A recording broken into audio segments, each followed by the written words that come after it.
Lawmakers in the House just voted to end the COVID public health emergency. Senator John Barrasso, Republican from Wyoming, joins me now. Mr. Senator, the White House will not drop the COVID emergency until May the 11th. Should we drop it right now? Well, we should, Stuart. Look, I'm a doctor. The COVID medical emergency is over, and it's been over for a long time.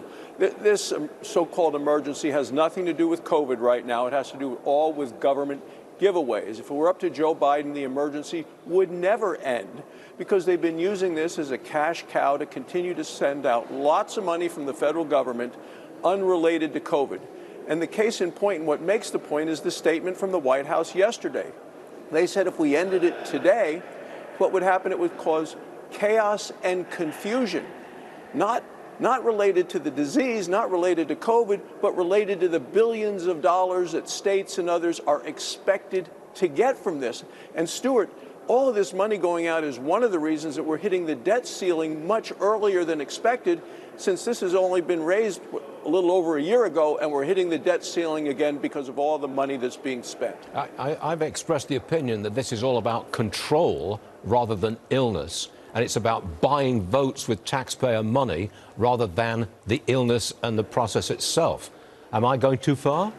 No, you're not going too far. And you can add on top of that, there's also an abusive element of what the Democrats have done with this. Look, they've abused this at the border by mandating a vaccine on our border agents, but ignoring it regarding the 2 million illegal immigrants that have come into the country.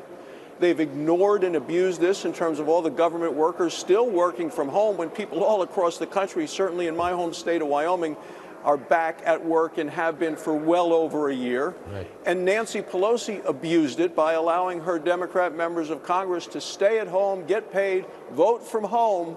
The House of Representatives under Kevin McCarthy and Republican leadership is doing the right thing today, Stuart.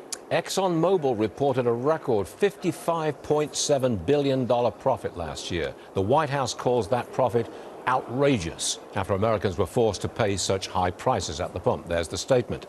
Mr. Senator, again, in my opinion, it's Biden's energy policy which allowed Exxon to make this huge profit. Where am I going wrong? No, you're right again, Stuart. Look, the White House loves to play the blame game when energy prices, gas prices go up or somebody makes a profit. Biden wants to blame them. Prices for other things, Biden wants to take credit where no credit is due.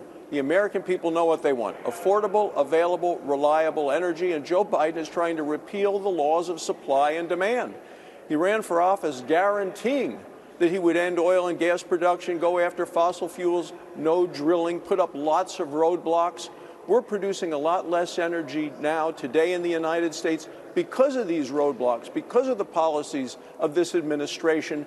And as a result, it is the Biden energy policy that is hurting our country and hurting our economy. Mr. Senator, I have no more opinions to express to you, but if you want to come up with something yourself, we've got 30 seconds left.